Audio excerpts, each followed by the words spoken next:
Welcome back to Blind Item Breakdown. Our first blind item is pretty concerning, and it involves Kylie Jenner and Timothée Chalamet. It reads, "From the outside, it all looks picture perfect. The meme actor and the reality star arm in arm for the cameras. But behind closed doors, the story shifts. Leaked messages between him and another woman, Timmy, what are you up to?" suggest that he's been anything but faithful, with private conversations hinting at a full-blown affair. Insiders say that she knows more than what she lets on, but for now, the show must go on. If that is true, then Kylie Jenner is definitely Kris's daughter, because she just wants the show, the facade, to continue. She wants the world to think that she and Timmy are so in love, but if this is true, this is bad. This comment reads, "Duh, it's just a PR relationship. They don't even bother to be spotted out in public in normal situations. They're probably just waiting for the next popular star to be named so she can jump ship." Another comment reads, "I don't understand the surprise. Everyone with a functional brain cell and eyes know that Tim and KJ are fake as hell." Mr. Newton writes, "Kris needs to line up the next guy before she can exit." Another person adds, "My theory is that Kylie is paying Timothy to the tune of $20 million per year, which is why he's staying." Now, these two have been spotted out and about. I've seen like clips of them in New York just walking together with no security. We also see them at these basketball games together. And we're throwing it way back with Kylie now hanging out with Jordyn Woods, which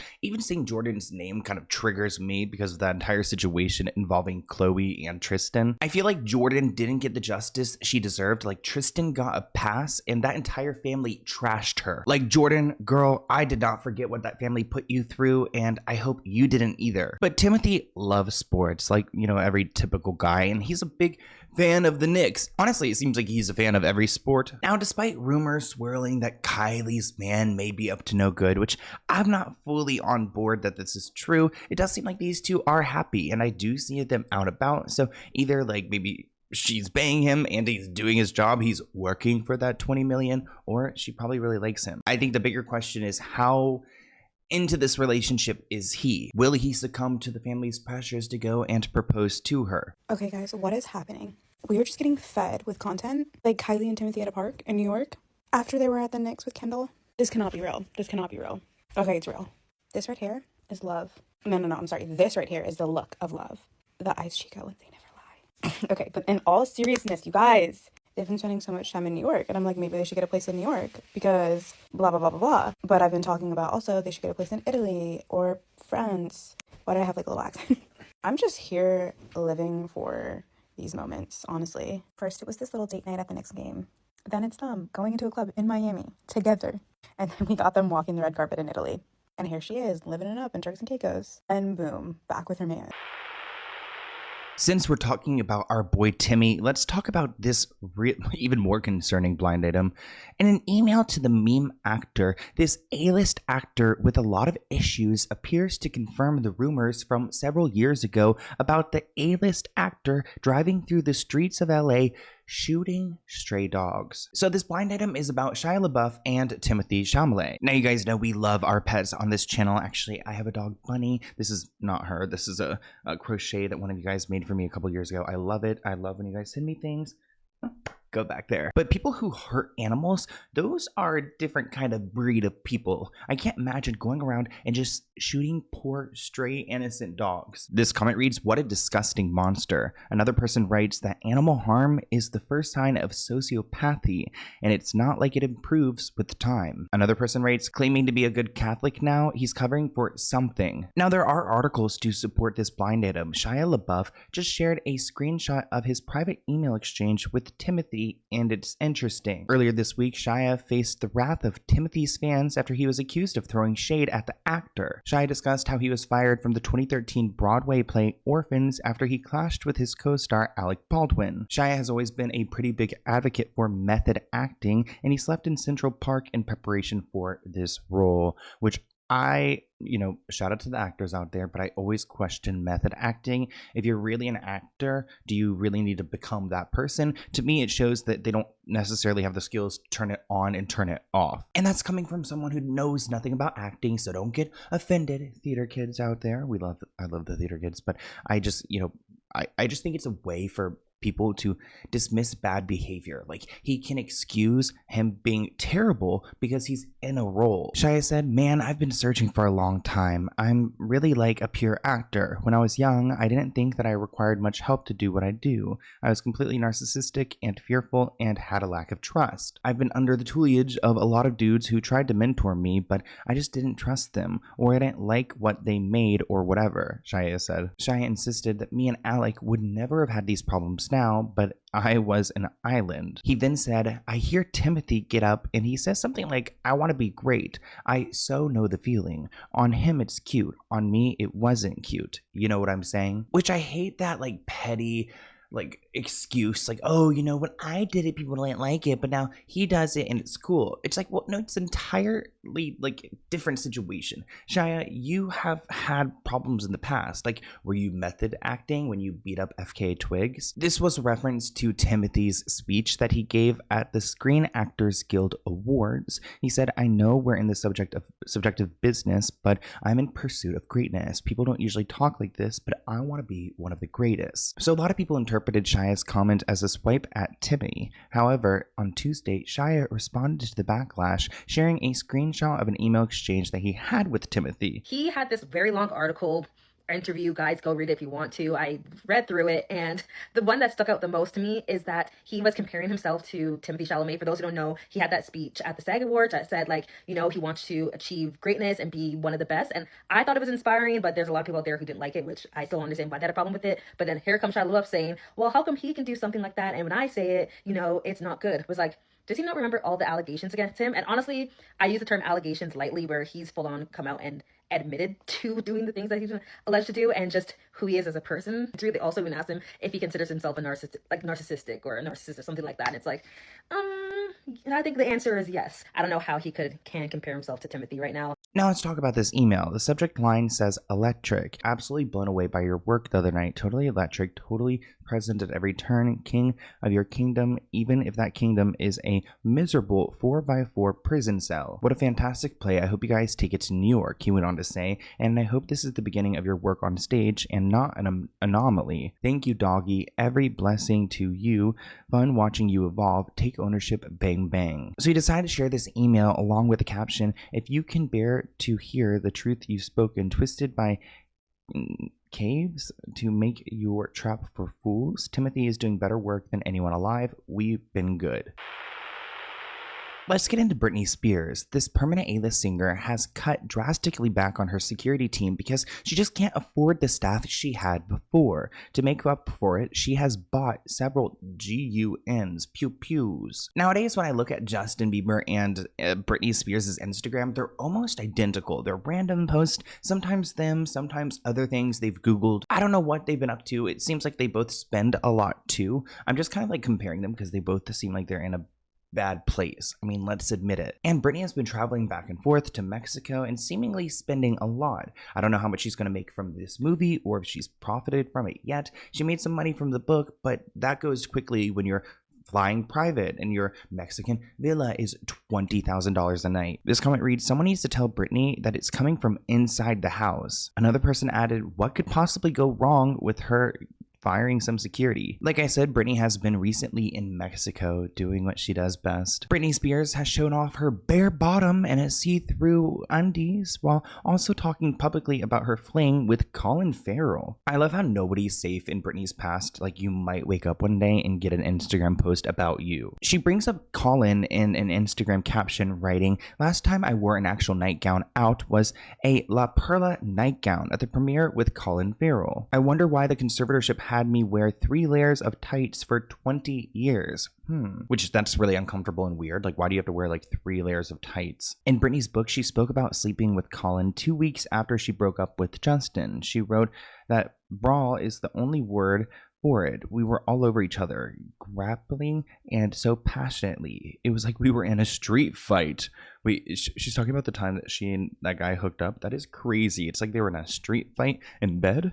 A little too aggressive for me. If you guys have been following the Diddy trial, we've been following it over on my Let's Get Into It podcast channel, so definitely go and check that out. But Britney Spears' name was brought up in court because Cassie talked about her attending her birthday party. Cassie name dropped Britney Spears in the Diddy trial. So Cassie stated that Britney Spears was present at her 21st birthday party in 2007, which just so happened to be the night before the 2007 VMAs. And if you're too young to remember, 2007 VMAs was supposed to be Britney Spears' comeback with her Gimme More performance, but it was infamously known as one of her worst performances. Now, coincidentally, at Cassie's birthday party, TriStar Sports and Entertainment was also present. And if you don't know who they are, their name has been mentioned in the Diddy case several times. One of the times is for them being the overseers of the payments that were wired to Diddy's sex workers. And if you didn't know, they were also one of the hugest people to benefit from Britney Spears' conservatorship. They made $18 million off of her conservatorship. And then fans are looking back at it now, at her performance and how bad it was, thinking, what was said to her that night that made her perform so terribly the next day? Not only that, her hair was infamously horrible. Like her hair, it looked like nobody did anything to it. Our next blind item is about Amber Heard and Elon Musk. The celebrity CEO was honey trapped. That isn't a shocker. What is the shocker is that the A-list actress was paid to do just that, which is why she is out of the spotlight now. Now, you guys can correct me if I'm wrong, but I'm pretty sure Elon Musk wants to go and repopulate the entire world. Actually, Ashley St. Clair, one of his baby mamas, is a big fan of the channel, so shout out to her. I don't know too much about the situation, so I'm not making any statement right there. I'm just saying she's a fan of the channel, and it seems like he's got a lot of baby mamas everywhere. This comment reads, did he get her pregnant? What is he paying these women per month? Probably more than my annual salary. Another person writes, I saw a headline the other day that Amber Heard had twins recently. This comment reads, was she actually pregnant with twins or was it a surrogate? Elon Musk has had kids with executives at his company. He's had a kid with Grimes, Ashley St. Clair, several, I think at least 13 babies. He's got a lot of baby mamas. We talked about it in a deep dive in an episode all about Elon Musk on this channel. And I wouldn't be surprised if he reached out to Amber Heard to have some of his kids. And it's thought that she had these children through surrogate. It looks like she's also had another kid through surrogate, so it's not her first time. You know, it wouldn't be narcissistic enough of her to announce that she had twins on Mother's Day. I'm also covering part of this photo up because I don't think this went through the PR team, personally. So I'm just going to block this part out. But genuinely, she really does love making it about her. She will do anything for the drama. Where's she getting the money? I know she had that $7 million that she took from Johnny Depp. But even if the semen demons are, what's his face? Elon Musk poops. He gave over his rights. So, babes, how you paying for it? Now, one of the reasons why I feel like Elon could be a part of this is because she got out of the country. She moved to Spain, and it's a country where I guess surrogacy is not legal. So I don't know exactly how she would have done it there. It's not that she probably had this arranged in America, which probably would have been easier if it was on Elon's dime. This article actually says the babies were born about a month prematurely, and it looks like they have tiny legs, which I guess all babies have tiny legs, but I don't know. This article claims they maybe prematurely. I don't know. Preemies, shout out to the preemies. Friends do confirm that Amber is currently single and has been since late 2021. That was actually after the breakup from her romance with Bianca Booty. Now, Elon Musk actually used to date Amber Heard, which is part of the reason why they would be most likely connected. He's fathered at least 14 children, according to reports. And if you thought the Musk family was going anywhere, forget about it. I mean, with 14 kids, he says he wants to start a legion. So there's gonna be a lot of people with his last name. Is Elon Musk the father of actress Amber Heard's love child? The question is being raised following the eye-popping Wall Street Journal report that the true number of Musk's children is much higher than the 14 that he admits to fathering so far. Musk and Johnny Depp's ex-wife dated from 2016 to 2018. After they broke up, they were reportedly involved in a secret court battle over embryos that she and Musk had created and frozen. He wanted to destroy them, and Amber tried to keep them to have a baby, according to a sworn statement. The 38-year-old actress now lives in Spain. She has a 4-year-old daughter, Una Page, via a surrogate. There was speculation when Una was born that Musk was her dad. She is now expecting a second child this summer. Moving on to Blake Lively and her brand, Blake Brown. This blind item reads, the A-list actress has awful hair. Awful. Plus, she doesn't even use the products she's trying to convince you to buy. which, you know, don't hate on her hair. We don't know like what it's been through or what texture she naturally has. We can all admit that she's had her moments, her crusty moments, but I don't want to bully her. I mean, at this rate, Blake has been through enough. This comment reads, poof, none of them use their products they slap their names on. Their hair is so damaged from processing that it needs special care. This comment reads, it's frustrating how these celebrities create these brands but won't commit to them. Did George Clooney ever drink Casamigos? Now he has a winery in France. Has anyone tried Brad and Angelina's wine? Are they even drinking it? Which is a great question, because there's a lot of celebrities who do put their names on products, like the Kardashians, like I can think of like Kylie Jenner. They have so many random little brands. Do you think they actually consume them? Now, one of Blake's claims and damages when it comes to Justin Baldoni is her hair care line. She claims that it didn't do as well because of him tarnishing her name. Sales of Blake Brown have dropped nearly 90%, which, you know what, Justin's never said anything about her hair. I think it's because nobody wants to have hair like Blake. Blake's lawyers say the sudden and unexpected negative media campaign depressed sales, and that's why they're blaming Justin. Before the quote social media manipulation campaign started, her lawyers noted that Blake Brown, which generated $16 million in media impact value in 1 week, was Target's largest hair care launch on record.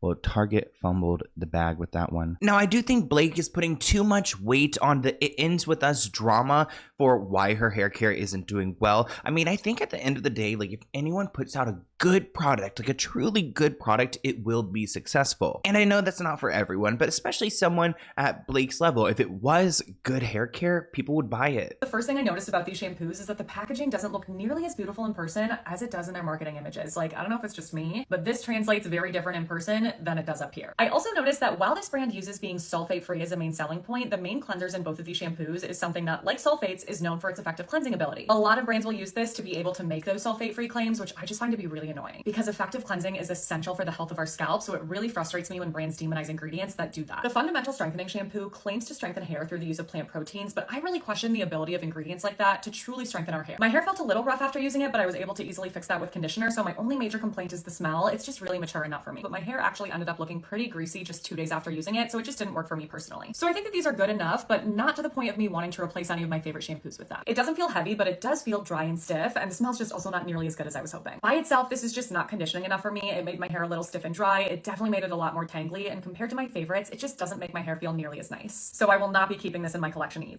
So there are problems with this shampoo. Let's be real, Blake. Blake's lawyer claims that she had to cancel a corporate event at Target for her new hair care company and backed out of her booking to host the first episode of the 50th season of SNL. Imagine if she was the host of that episode. It would have been crazy. So I'm not going to gaslight her lawyers. I totally understand why her current reputation is harming the business. But I don't really think people are out here trying to buy these products just to go and like hate on Blake Lively. People are like willingly buying it and returning them because they're just not good. Guess what I'm returning? Every single one of Blake Brown's hair care products. I wanted to love these. I really did. I actually love the packaging. I thought it was so pretty, but the scent, so overbearing, and now I understand why people are returning the products. Mostly because my hair felt fried. I would use the nourishing and the strengthening products from her line, and my hair felt drier than the Sahara. Like, that doesn't seem very nourishing. That seems pretty drying to me. So I'm hoping that I get to return all of them.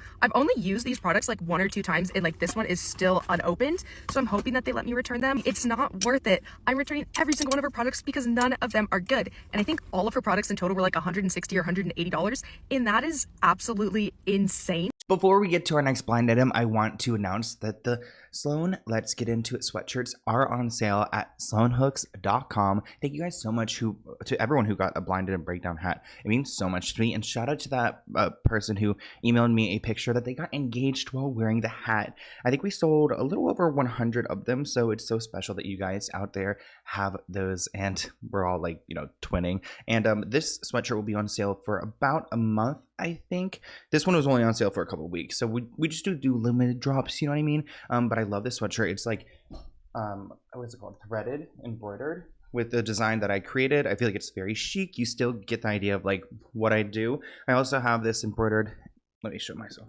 S right here. See?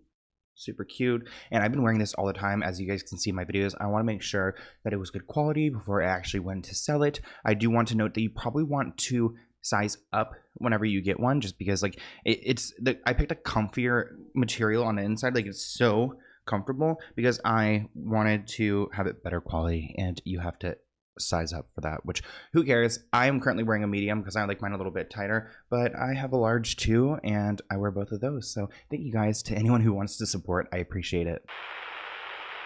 Our next blind item is about Avichi, and you guys got me triggered because I love Avichi. We've talked about him before on the channel. The family of the foreign-born one-named DJ showed you what they claim are the final words the DJ wrote in his diary. They forget to include the notebook and what he wrote into that, which was separate and apart from his diary. Rest in peace to Avichi. He created some really great music, but a diary is so spooky, especially when someone is gone. It kind of reminds me of that guy that used to work on the Ellen DeGeneres show. He also had like a diary that now his wife is profiting off of. A diary is a scary place. Comment below if you use a diary. I feel like I would just disappear from... Good thing I have a YouTube channel, because I would just disappear without any record. This comment reads, his family knows more than what's been reported. Doesn't he have a sibling that they're trying to protect? Now, this is a new reporting from Avichi. It looks like his last words were revealed in this final diary entry. Avicii's loved one said that he was not made for the business machine he found himself in. He was a sensitive guy who loved his fans but shunned the spotlight. A chilling final phone call with his family was later released, with the recipient jumping straight on a flight to where he was at, but they arrived too late to save him. In his final diary entry, he wrote, "The shedding of the soul is the last attachment before it restarts," which is really cryptic and sad. You want to see the music video that I think cost Avichi his life? In his music video For a Better Day, I think Avichi, being the producer and the director, told a story about what was happening and is still happening currently. I think very similar to the Justin Bieber video Yummy, Avichi handpicked all the actors that were going to represent specific politicians who he wanted to expose. I mean, just look at this imagery here. This is very deliberate casting. Sir, it's all taken care of. I think you're really going to enjoy these. And I think it cost him his life. I think it's really interesting that years leading up to when he was found unalived, he was really talking about trafficking, specifically with children. And he made it a point for everyone to know that this is what he was going to focus his energy on, because he knew exactly what was going on and he wasn't going to stand for it and stand by and do nothing. So he used this huge platform to speak on issues. And can you even imagine what else he had to say? Our next blind item is about Ben Simmons and Kendall Jenner. It reads, this A-list NBA player is now telling everyone that the dating relationship with the reality star was all for show. He did get set up with her friends though. This comment reads, the stink of beard is strong. No wonder he's trying to distance himself. Well, this headline reads, Kendall Jenner's habit of dating NBA stars seemingly called out by Ben Simmons' sister. So Ben's sister is getting into this. Kendall Jenner probably isn't dating another NBA star, despite the Daily Mail saying that she went on a romantic cruise with LA Lakers star Kyle over the holiday. It turns out that Kendall and Kyle were just among a group of people partying on a yacht and were just friends. Ben's sister tweeted out, I just wouldn't want to ever be known for dating athletes. Like, imagine working your way through a league, not a team, but a league. Before Kendall had gotten involved with Ben Simmons, she dated Blake Griffin, a Detroit Pistons star, which ultimately ended in a tabloid mess. Kendall was named in a lawsuit against Blake by his ex-fiance Brent Cameron, who accused Kendall of being homewrecker and the reason why Blake left her and their 2 young children. Kendall also dated basketball star Jordan Clarkson. Okay, I know everyone loves hating the Kardashian-Jenner family, but let me ask you this. Have you seen Kendall Jenner's roster? This is a championship team. I put together a starting 5, okay? She could go out and win a title if she wanted to.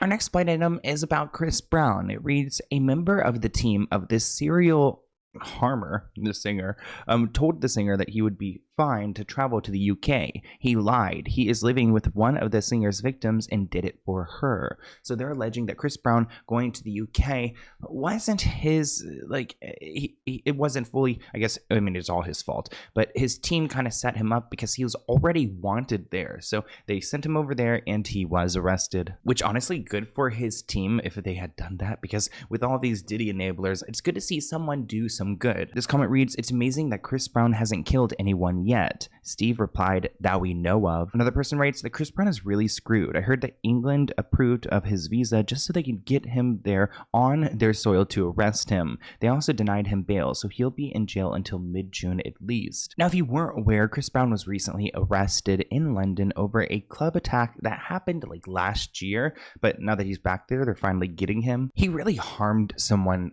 badly at a bar, smashing a bottle over their face, or actually outside of a bar, smashing their bottle on the face and then beginning to kick and attack them and stomp on them, even though he had no idea who they even were. He just attacked them out of the blue. So I think it's probably safer that he's behind bars, but you know what? He is a next level like narcissist. Like, he truly thinks he'll be out and touring again sometime soon. Guys, quick Chris Brown update. He will be going for bail again tomorrow, which is Wednesday the 21st of May, 10 a.m. Southwark Crown Court.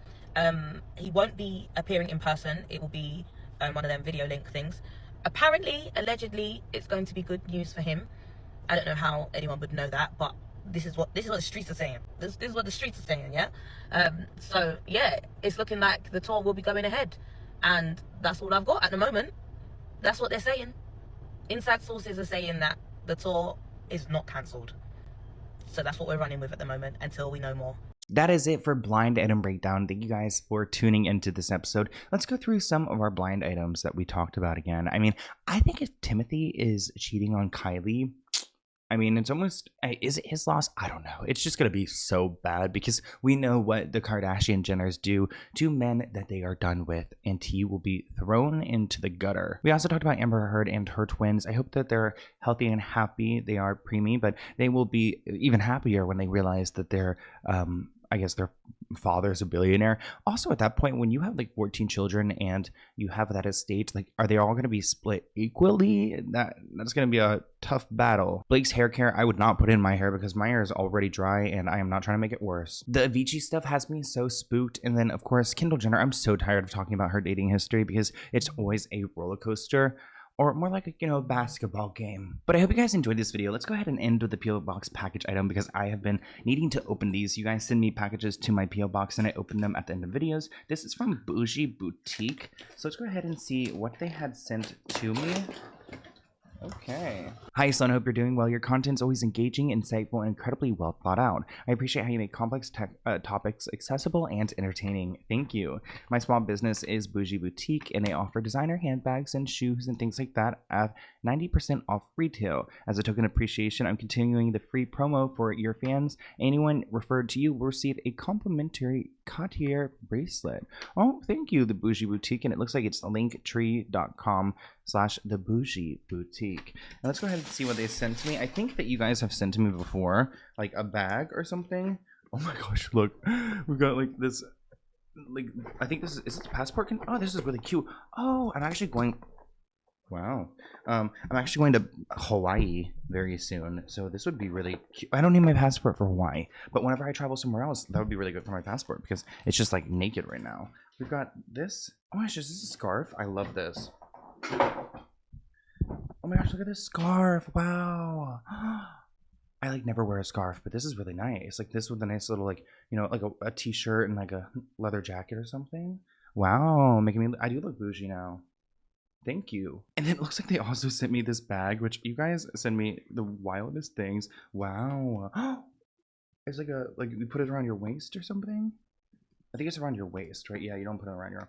Well, thank you so much, the Bougie Boutique. You guys are so nice. I remember you sending me things before, so I really appreciate it, and I will remember to link them below. Thank you guys so much. Look at this scarf. I'm loving this scarf. And with my Sloan sweatshirt, I'm all branded out. I'm ready to go. Thank you guys, and I'll see you in a new video soon. Bye, guys.